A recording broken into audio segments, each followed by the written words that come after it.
was watching a Supreme McGriff documentary. Supreme Truth. Supreme Truth. That's what. Yeah, Supreme Truth, and he makes several references to a gentleman named Terrence Terrell. Right. Now I wasn't, because he was saying like the whole RICO case was built based upon that individual. Like he made the connection to the whole racketeering conspiracy organization.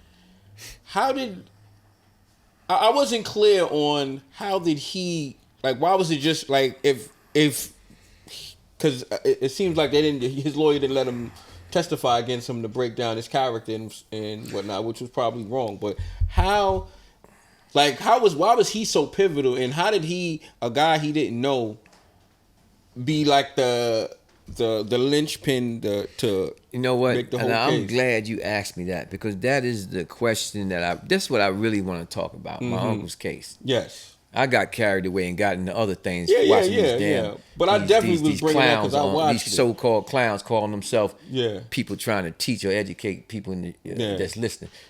See, Terrence Terrell was an informant who Preem never met, never knew, was never part of the Supreme team, was never part of what he did in the street, nothing. He never met this dude. They took him because he knew another guy that had nothing to do with Preem per se. Okay. Preem never met him. They took this guy, Terrence Terrell, fed him some stuff, put him up there, and he said, hey, this is what's going on.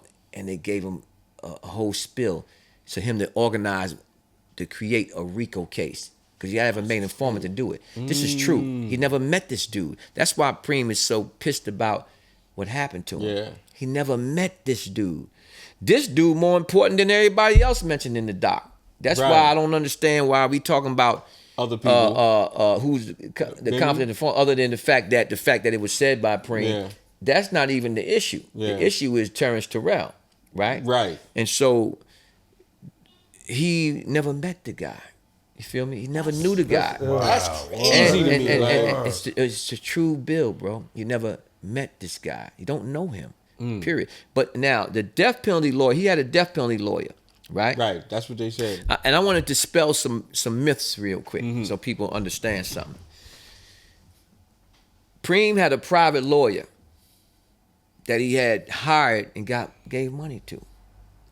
The government took that lawyer and said he can't use him because we gonna either charge him or he was house counsel or something. They took that lawyer, and now Preem is like, I don't have it to give no money to no other lawyers, right? I'm not doing it. And just Irv and the money was tied up. Irv They froze everything. But so Preem, he was forced to take a particular lawyer, a death penalty lawyer. Now, death penalty lawyers, they good at beating death penalty cases, meaning they can help you beat the death penalty, but they may not help you win the case. So he didn't fight for Preem to win the case. Right. He only fought for Preem to beat the death penalty. To him, that was a win. I helped you beat the death penalty.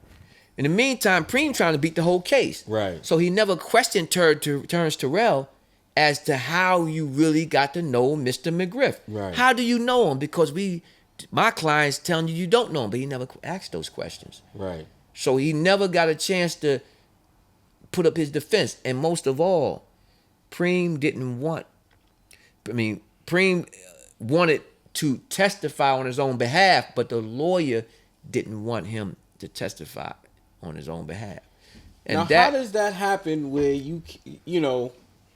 Let me give you an example. In my case, when I went to trial and it was time for me to decide whether I wanted to testify on my own behalf or not, the judge asked me, Mr. Miller, you want to testify on your own behalf?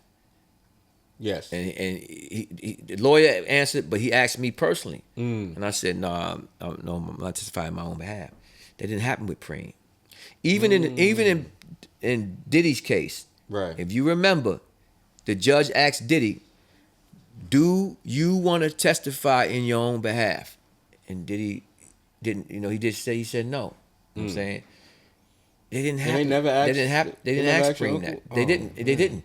And the lawyer was able to just let it pass through. Right. Like he didn't want Preem to testify. Yeah. And that's what Preem pissed about, because had he been able to speak on his own, he'd be able to, fight some charges. And definitely throw holes in whatever that story of the CI and stuff like that.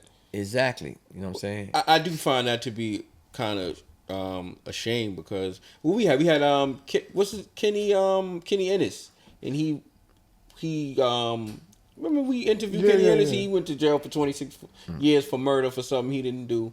I mean, but he still had the right to testify, and he testified and stuff like that. Sometimes testifying can make all the difference in the world, man. Yeah. You know what I'm saying? Like it helped too. I'm talking about testifying. I'm talking about testifying in your own defense. Yeah, yeah. When you're the defendant, that's what I mean. Let me clear that up. Correct. I don't mean testify. Yeah. I'm talking about testifying in your own defense when you're the defendant and you want to get up there and defend yourself.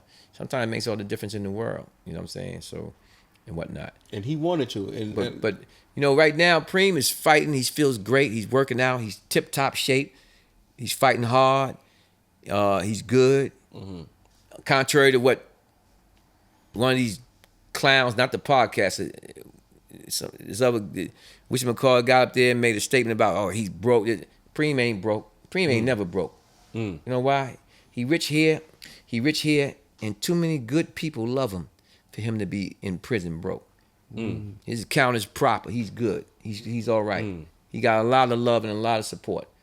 So people running around talking shit, talking stuff, saying stupid stuff to these podcasters. Yeah.